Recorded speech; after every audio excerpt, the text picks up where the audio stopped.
Want to know more about the Keystone Springdale Construction? Stick with us.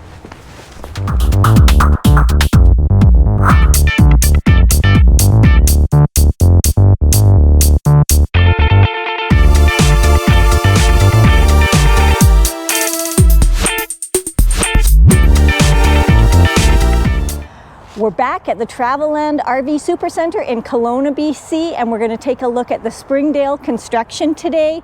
It's a little warmer, and I'm thankful for that, but I'm also really super thankful to Jan M. Thank you so much for buying us a coffee. We really appreciate the support, and if there's anybody else out there that's getting value out of these videos and you want to support us too, link in the description, feel free to buy us a coffee. As usual, also in the description, you're going to find the timestamps in that unbiased RV review resource that we use, and the currency converter and all those types of things. So check out the description below. But today we are going to take a look at the construction on the Keystone Springdale travel trailers, and you can also click the links at the end where we'll take you on a tour or on an adventure or something like that with us. So if this is one you're interested in, let's get started checking it out. So the Springdale trailers built by Keystone are an entry-level trailer, so hopefully that's going to be reflected in the price when we go on the tours and check that out. But today we're just going to go over the different construction techniques that are used to build it. Let's get started by talking about the chassis. That's always the best place to start. What they do is Keystone engineers what they call a true fitted frame, and then they send it off to Leipert to get built, and then it comes back to the factory where they build the rest of the housing. So what's the true fitted frame? It's the way they engineer it so that they can make any of the stress points a little more beefed up, a little stronger, so that it can handle their slides and things like that.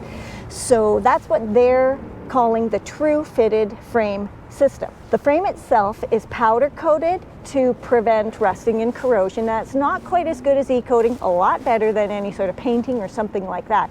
So the important thing is to make sure you spray your trailer off if you've been in any salt or corroding type of materials like that. Also, when we are talking about the chassis, we have to talk about these wheels. They are also powder coated, but you can get them with aluminum rims. The Springdales come in single and double axle models, so you'll want to take a look at that depending on what size you're looking for. They do have leaf suspension for springs, and the underbellies, depending on which model you're buying, some of them are enclosed and some of them are not. So that's an important feature for you to know about, because the ones that are not, then the tanks are exposed. You also get standard this year electric stabilizer jacks on all models.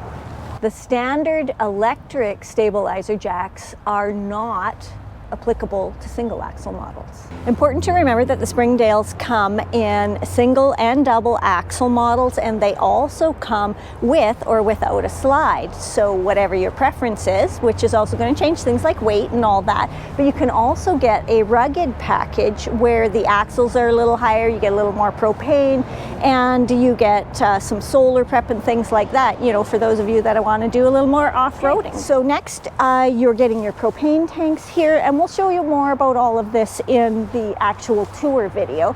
But Springdale has standardized everybody getting an electric jack, so that's fabulous. I mean, in today's day, electric jacks are necessary.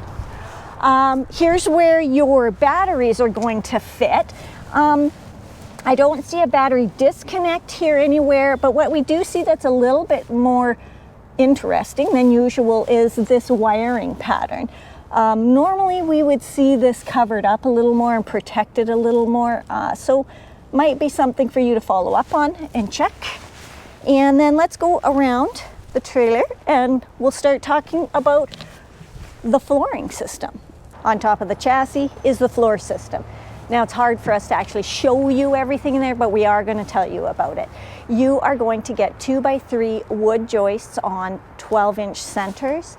They are wrapped with a Darko moisture wrap around the bottom. Inside is rolled fiberglass insulation, and then there are 24 by 8-foot sheets of OSB placed, which we think from the best we could find from our research, we believe they are glued and stapled in place, and the vinyl is on top of that. Now the 24 by 8 sheet being used, depending on the length of your trailer, could mean that it's completely seamless. So that's a nice feature too. Now let's go take a look at the walls. The wall construction is made up of 2-inch wood studs on 16-inch centers. On the inside, you've got that decorative stuff that makes it look nice on the Luan sheeting, and then behind that is the rolled fiberglass insulation that's actually glued up in place to keep it from sagging down or anything like that as you're, shaking down the road. There's also some metal pieces in there that are attached to the studs so that they have something with a little more bite to it to screw things like cabinetry into and things like that. And then you move to the outside here to what we see, which are 12-inch aluminum pieces of paneling that then click together to shed the water down. And then on that they put graphics and all of the things that make it look pretty. So now I want to talk about the front cap. Let's go there. The front wall on the Springdale is built the same as the side walls as far as materials go, but those materials are just slightly different in the sense that the wood studs are going in a horizontal fashion, and the aluminum is a sheet piece of aluminum versus the sides rippled aluminum. And then also the front has this plastic rock guard, which we all know I love, and this is at a pretty good height too, so I like that. Let's take a look at the back. Now for the construction on the back wall, it's super easy. It's the same as the side walls. Same materials, same construction techniques, but now I want to talk about the slides. Let's take a look at those. So let's talk about the slides now. I have to admit, I had a really tough time finding information on slide construction. What I can tell you is that the slides are built with a triple seal. So you get the bulb, you get the flap, and then behind the flap inside is another flap to help keep the water and things away from the inside of your rig. Also, as we talked about before, that the frame has been built in a structural way to support and reduce stress on the motor and the system that's moving the slide in and out. The two systems that they're using are the Schwintek system and the rack and pinion system. Now I want to know what these sidewalls, roof, and floor of the slides are made of. I know it has a moisture barrier underneath, but I don't know the rest. I am really hoping that if I keep talking about it and I keep searching and you guys keep demanding this information, manufacturers are going to start sharing more of it with us. People want to be more informed buyers, and we know that. So we have to keep asking the questions. And if any of you have the answers, send them all in the comments. We want to hear, and it helps everybody watching this video to learn more about what these slides are made of. Now we want to talk about the roof. Let's go back again. Finally, let's talk about the roof construction. If you look way up there, you can see that this is a crowned roof, which is also crowned on the inside, giving you more headroom. Now, I couldn't get actual 100% for sure, is it wood or aluminum, because Keystone does build aluminum roofs, but I am fairly confident that the Springdale is a wood roof. Now it's a 4.5-inch crown trusses on 16-inch centers. There's fiberglass insulation in there, and then on top of that is a 3/8-inch thickness decking. I can't say for sure whether that's OSB or plywood, but again, if we keep asking all of these questions, manufacturers are going to answer them. They do want to keep their customers happy, and we want to be informed customers.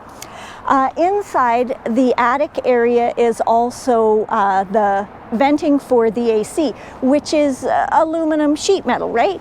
So when those two ends come together, they could be a weak point there that can kind of break in and block the flow. Springdale is putting in these plastic pieces called Tough Lock that just give the ends of that ducting more support so that it's not crushing in and it's not blocking your airflow. So that's a great thing. So that's everything that I have to tell you on the construction of the Keystone Springdale. We'll put a link up here at the end for a tour, because we're going to go on some of those now. We all love them. And of course, if we've given you any value whatsoever, please feel free to support us by buying us a coffee down there in the description. Hit one of these links at the end to come along on a tour, to come along on an adventure. We always love bringing you on those. Hit the like button, share us, hit the subscribe if you haven't already. We love having you around. Thanks for watching.